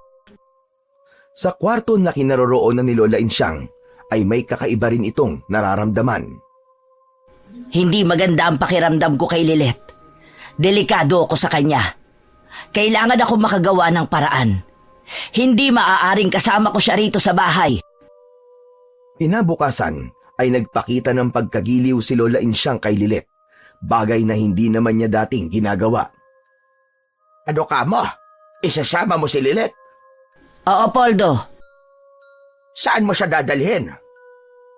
Gusto ko lang makabawi sa kanya. Alam kong marami ako naging kasalanan sa kanya eh. Sandali lang. Totoo ba yung sinasabi mo? Bakit? Mukha ba ako nagbibiro? Hindi naman sa ganon. Naninibago lamang ako. Lilith apo, gusto ko raw isama ng lola mo. Ibig niyang makabawi daw sa'yo. Sige po, okay lang po sa akin. Halika na Lilith, para makapamasyal tayo. May lugar tayong pupuntahan na hindi mo pa nakikita. Walang pagdududa ay pumayag si Lolo Poldo na isama ni Lola Insyang ang bata dahil buo ang paniniwala niya na nais ni Lola Insyang na makabawi sa anumang naging kasalanan nito. Bagamat may nararamdamang kakaiba si Lilith sa pagsama niya sa kanyang Lola Insyang, ay nanaig pa rin sa isip at damdamin ng bata ang kasabikan na makasama ang lola nito, lalo na't hindi ito naging masungit sa kanya. Dinala ni Lola Insyang si Lilith sa lugar ni na Apo Sandro. Ipinasok ito sa isang lugar na siya lang ang naroon. Sa kanya ipinaalam yon sa kanilang pinuno. Nagtataka man si Lilith, ay sumunod na lang ito sa kanyang Lola Insyang. Hindi ko naramdaman yun na magpagamot ako sa kanya, Insyang. Maaaring dahil iba ang inyong pakay ng pagkakataong nakaharap siya. Tama ka. Kaya nabaliwala ko ang aking nararamdaman tungkol sa pagkatao ng batang si Lilith. Hadlang siya sa iyong mga plano, Apo Sandro. Kaya malaking bagay itong iyong ginawa. Sa lugar na ito, ay tatapusin natin siya. Nakahanda ka ba sa bagay na yon? Kayo ng asawa mo ang matagal na nag-aalaga sa kanya. Oo. Balit kahit kailan ay hindi ako nagkaroon ng amor sa batang yan. Dahil sa simula pa lang mainit na ang dugo ko sa kanya. Kung ganun pala, ay wala kang pakialam sa kanya, Insyang. Oo. Kaya kayo na ang bahala sa kanya, Apo Sandro. Gawin mo kung anong dapat sa kanya. Ako na ang magpapaliwanag kay Poldo sa aking pag-uwi. Magaling. Ngayon ay pinatutunayan mo sa akin ang iyong katapatan, Insyang. Ginagawa ko lamang kung ano ang sinasabi ng aking isipan. Kuna ang bahala sa batang yon. Ihahandog ko siya sa ating Panginoon. Kapag naibigan niya ang handog natin, kapalit noon ay dagdag na lakas at kapangyarihan sa panig mo. Magiging angat ka sa ibang aswang. Sa pag-uwi ni Lola Insyang, ay hindi na nito kasama pa si Lilith, kaya ganun na lang ang pagtataka ni Lolo Poldo. Ay pangako ka na ikaw ang bahala sa apo natin. Ginawa ko ang bahagi ko, Poldo. Binantayan at inalagaan ko siya. Pero nasaan siya ngayon? Bakit hindi mo siya kasama? Dahil naging matigas ang ulo niya. Pilit na umalis at kung saan nagpunta. Hindi mo na hinanap. Dahil alam kong makakauwi pa rin siya. Kaya hindi ko na hinanap. Ano ka ba naman, Insyang? Hindi mo man lang inisip ang kapakanan niya. Alam mong bata pa yon. Pareho nating alam na hindi siya katulad ng pangkaraniwang bata. Ibig lang sabihin, iba si Lilith. Kahit na ba, dapat hindi mo pa rin siya basta iniwan na lamang. Kung di mo ako titigilan sa kasesermon mo, Poldo, bahala ka sa buhay mo. Gusto ko na magpahinga. Iniwan na ni Lola Insyang ang asawa, subalit hindi siya kumbinsido sa dahilan nito. Hindi pasaway at matigas ang ulo ni Lilith, kaya hindi siya naniniwala sa rason ng asawa kung bakit hindi niya kasamang umuwi ang kanilang apo. Sa lugar naman na pinag-iwanan ni Lola Insyang kay Lilith, ay umiiyak na ito dahil alam niyang niloko siya ng kanyang lola. Ang sabi ni Lola Insyang, ipapasyal niya ako. Pero anong lugar tong pinagdalhan niya sa akin? Bakit nakakulong ako? Paano ba ako makakalabas dito? Nag-aalala at natatakot na ang bata dahil nag-iisa lamang siyang nakakulong sa kwarto. Biglang bumukas ang pinto at iniluwa noon si Apo Sandro. Huwag ka nang mag-isip upang tumakas, bata. Dahil hindi yun mangyayari. Maigpit ang pagkakakandado ng mga pinto dito. At isa pa, bago mo paggawin ang plano mo, ay malalaman ko na yon. Ikaw yun! Tama, ikaw nga yun! Ang alin, bata? Yung nagpagamot sa akin at nagreklamo na hindi ko napagaling? Ikaw yun! Nagkunwari ka lang na may sakit. Gusto mo lang akong lokohin para paniwalain ng mga tao sa kasinungalingan mo. Mahusay. Magaling ka, Lilet. Ramdam na ramdam ko ang pagiging iba mo sa mga pasyenteng ginamot ko. Kaya tiyak kong manloloko ka. Masama ka. Kampon ka ng dilim. Totoo ang lahat ng sinasabi mo. At ikaw naman, nabibilang na mga oras mo. Dahil ihahandog ka na sa aming Panginoon. Hindi ako makakapayag. Ipinagkalulu ka ng Lola Insyang mo. Dinala ka rito kapalit ng dagdag na kapangyarihang makukuha niya. Hindi po totoo yan. Yun ang totoo. At wala ka na magagawa pa, bata. Dahil nandito ka na at isa ka ng bihag. Kaya kung ano man ang gagawin namin sa'yo, kami na ang nakakaalam nun. Iniwan na ni Apo Sandro si Lilet. Hinanakit ang nararamdaman ng bata para sa kanyang Lola Insyang. Sa kabila ng kanyang pagmamahal at lubos na pagtitiwala rito, ay nagawa pa siyang ipagkanulo. Ibinigay siya sa mga nilalang na elemento ng kasamaan. Bagamat batid ni Linet na may taglay siyang kapangyarihan, yun nga lang ay para yun sa panggagamot at paglaban sa mga aswang. Subalit ang makatakas sa pagkakakulong niya sa isang saradong kwarto ay hindi niya alam kung paano. Kaya pakiramdam niya ng mga sandaling yun ay walang saysay ang anumang kapangyarihang meron ang kanyang mga palad, sapagkat wala siyang magawa. Nakabukas ang mga palad na pinagmamasdan yun ng bata. Kinausap niya ito. Yun ang tangi niyang ginawa. Paano na ako rito? Papatayin nila ako. Iaalay sa kanilang Panginoon. Kapag wala na ako, paano na ang mga taong nangangailangan ng tulong? Lalo na ang mga mahihirap. Sana naman may paraan pa. Pumasok na lamang yun sa isip ng bata na kausapin ang kanyang palad, bagamat wala sa hinagap niya kung magkakaroon yun ng bisa.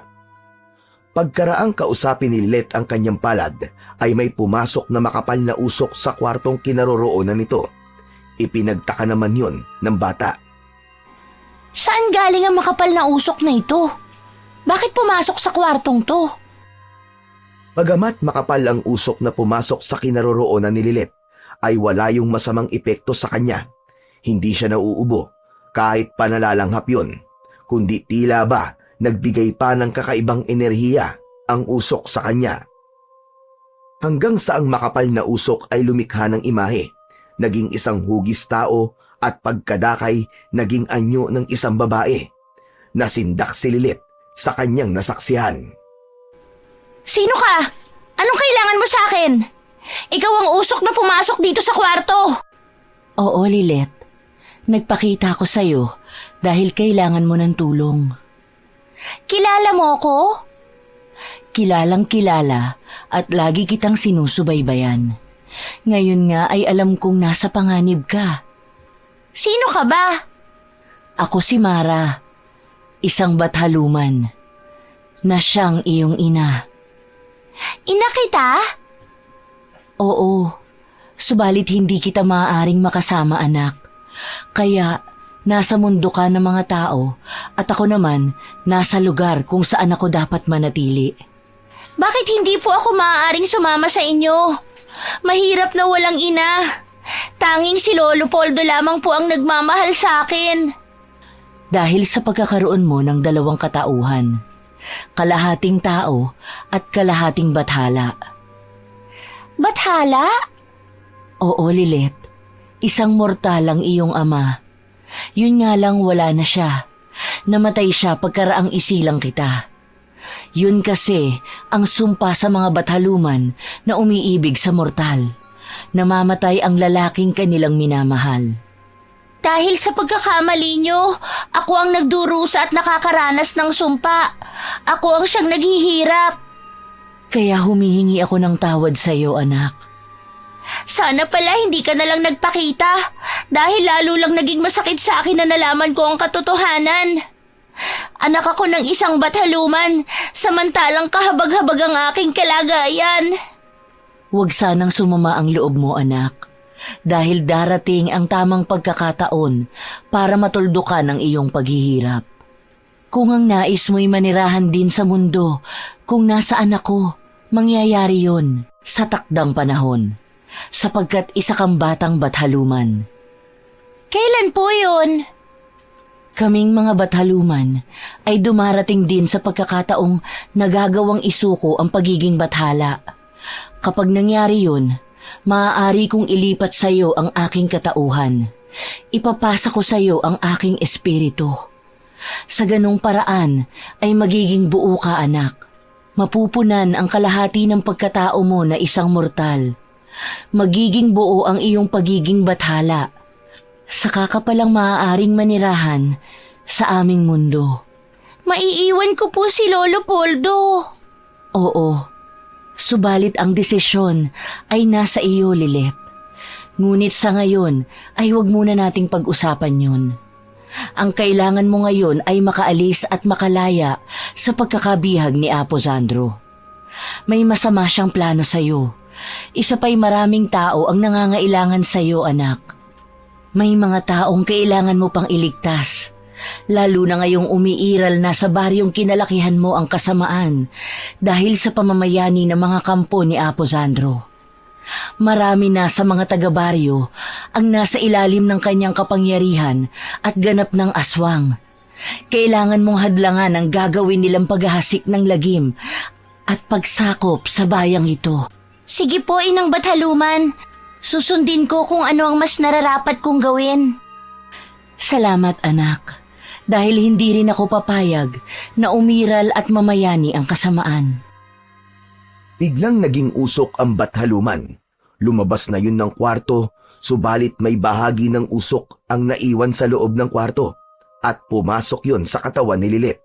Kakaibang pakiramdam, mas malakas, higit na puno ng pambihirang enerhiya ang tinataglay ngayon ng anak ng bathaluman. Sa pagkakaroon ng pambihirang lakas ay walang kahirap-hirap nitong nabuksan ang nakasarang kwarto at nakalabas doon si Lilet. Hindi niya hinanap si Apo Sandro dahil ang kailangan niya ngayon ay bumalik sa kanilang baryo sa kung saan ay naglipana na at nanggugulo ang mga aswang na ipinakalat ng pinuno ng dilim. Sige na, mga alagad kong aswang! Gawin niyo ang inyong makakaya upang maggasik ng lagim! Sasakupin natin ang bayang ito! At tayo ang mga aswang ang dapat na maghari! Naalala ni Apo Sandro si Lilet. Kailangan na rin niyang gawing alay sa ikalalakas ng kapangyarihan ng kanyang mga alagad at lalo pang makakatulong sa kanyang misyon. Tinungo nito ang pinagkulungang kwarto sa bata. Ganun na lang ang pagtataka ni Apo Sandro na makita na wala roon ang bata. Napahiyaw sa pagkainis si Apo Sandro. Sino? Sino nagpatakas sa bihag? Hindi ito maaari. Bakit pinatakas ang batang bihag?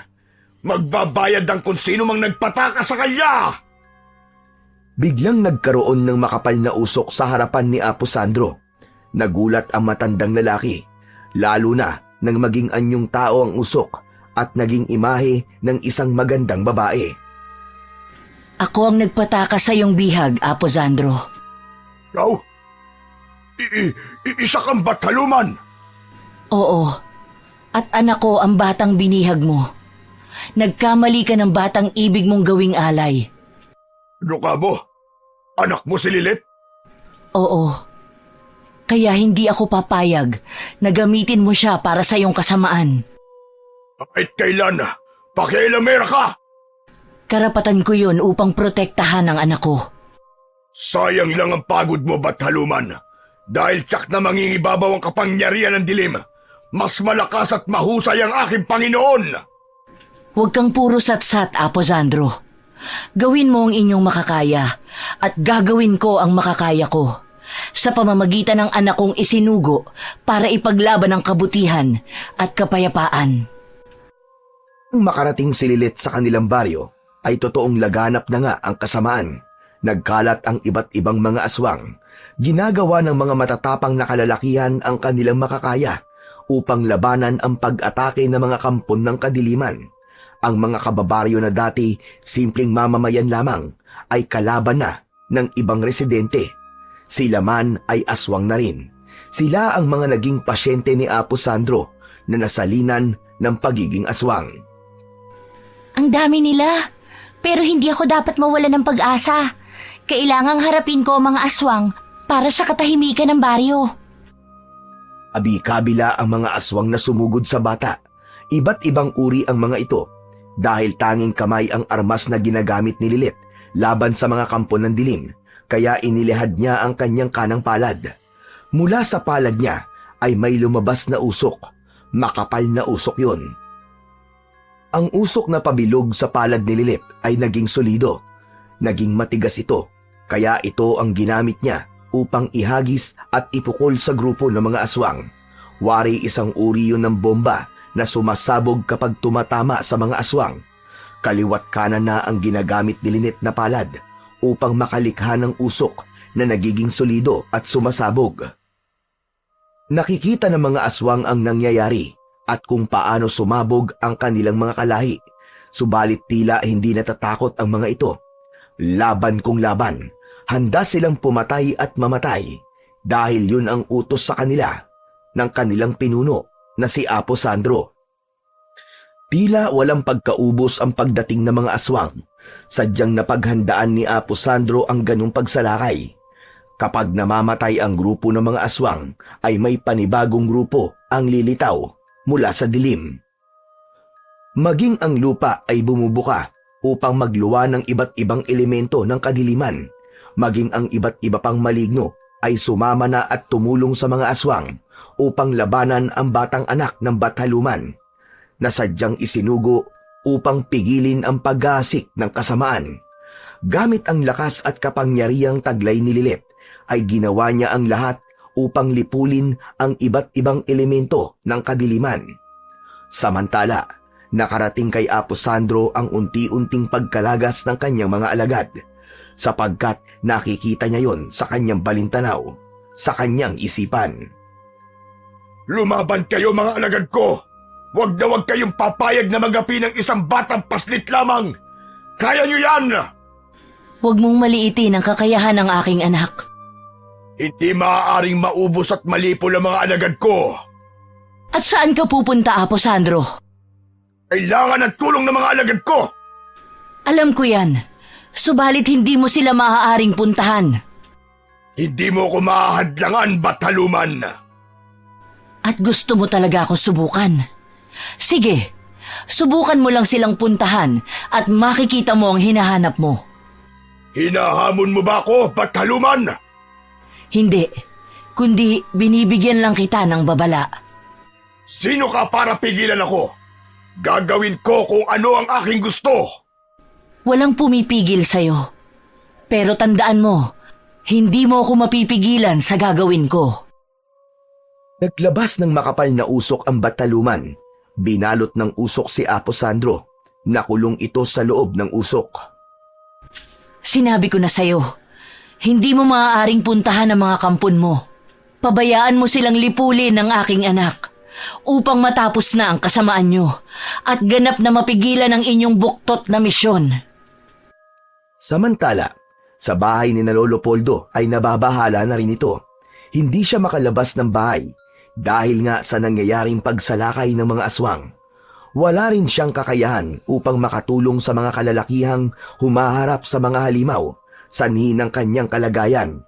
Hindi alam ni Lolo Poldo na katulong na ng mga kalalakihan ang kanyang apo para harapin ang kampon ng dilim.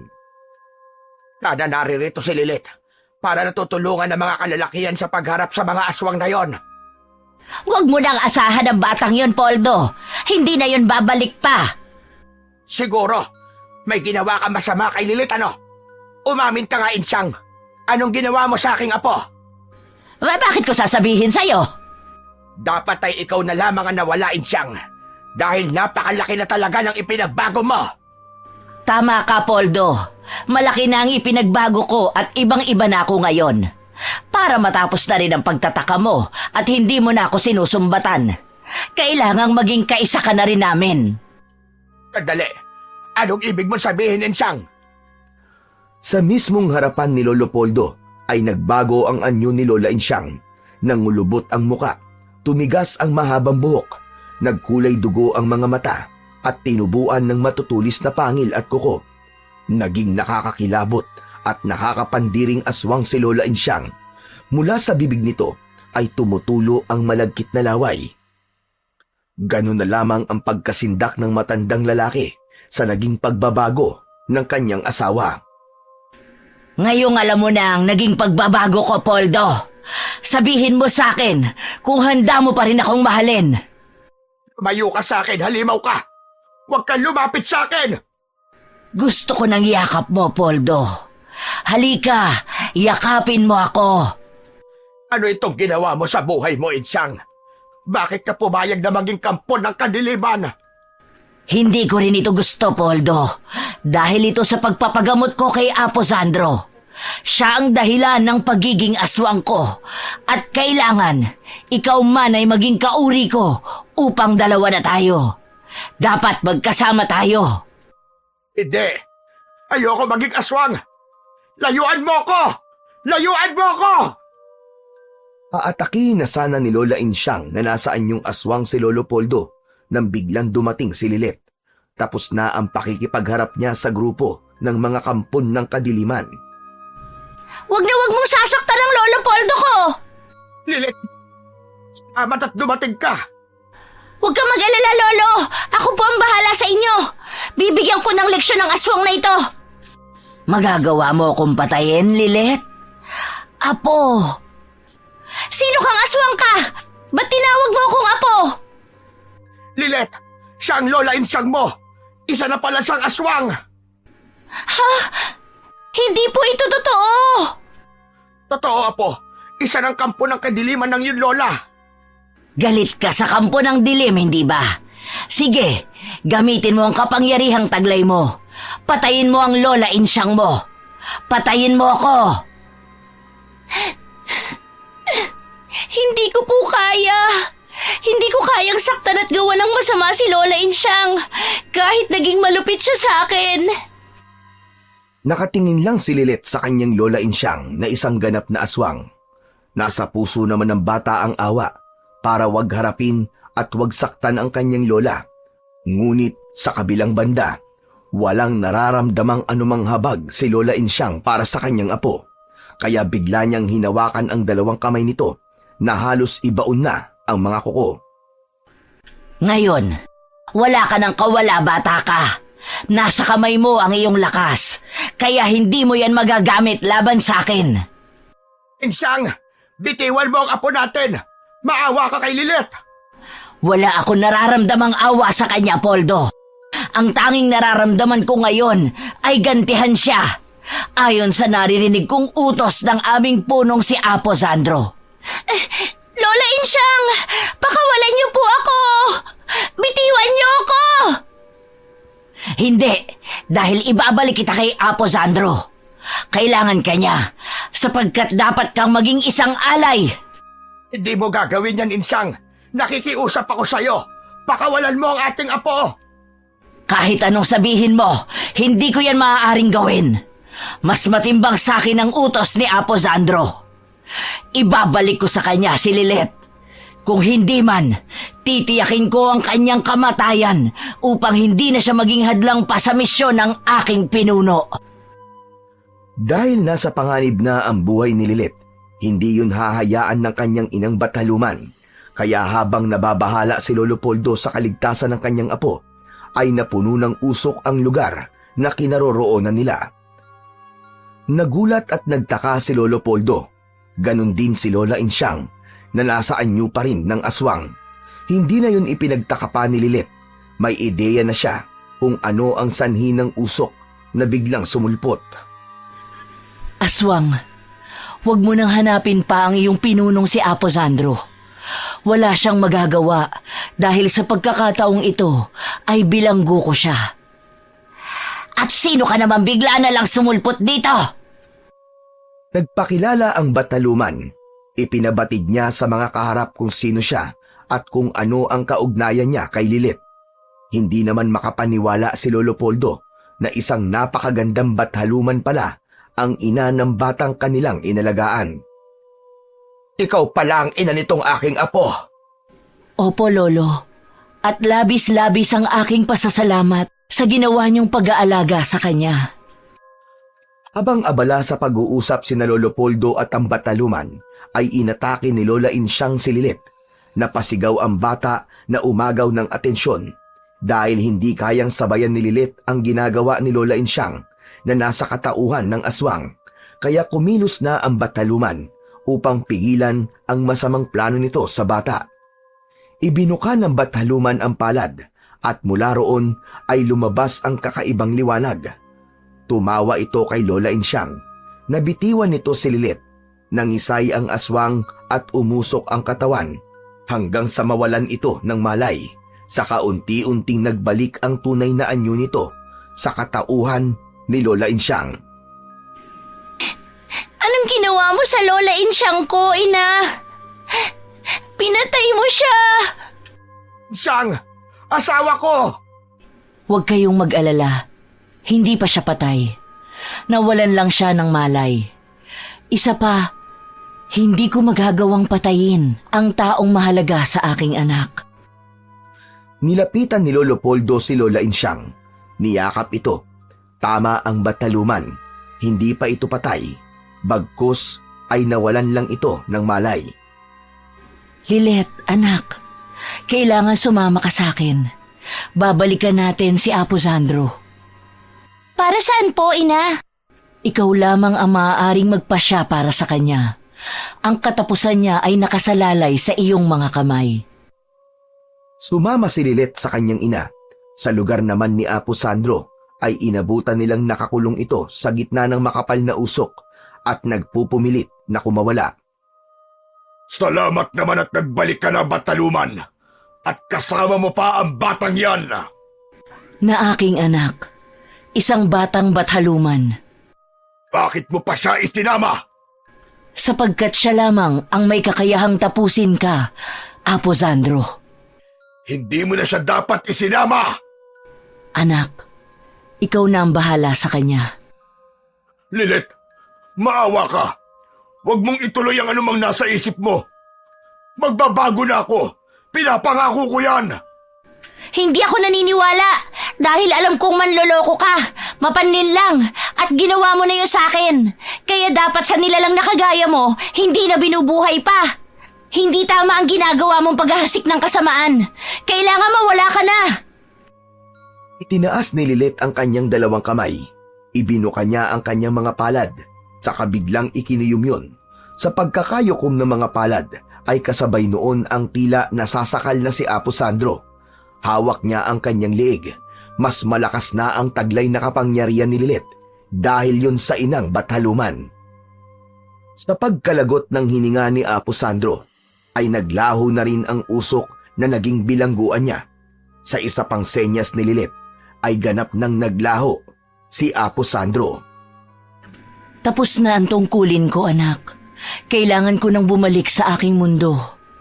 Gaya ng nasabi ko, hindi kita maisasama. Subalit darating ang takdang panahon upang doon ka rin manirahan. Okay lang po sa akin, Ina, ang hindi na manirahan sa mundo mo. Mas gusto ko po sa piling ni Lolo Poldo. Hindi ko po sila kayang iwan dahil mahal na mahal ko po sila. Nauunawaan kita, anak. Nananaig ang pagmamahal mo sa kanya bilang tao. At alam kong magiging masaya ka sa piling nila. Huwag ka ring mag-alala. Dahil sa muling paggising ng Lola Insyang mo, magiging bagong nilalang na siya. Inalis ko na sa katauhan niya ang masamang espiritu na dahilan ng kanyang masamang ugali. Magiging mabait na siya sa'yo. Wala na rin ang kanyang pagiging aswang na ipinasa ni Apo Sandro. Sa pag-alis ng inang Bataluman ni Lilith, ay nagbalik na ang bata sa bahay ng kanyang Lolo Poldo. Ganon na lang ang kasiyahan nito nang makita ang kanyang apo.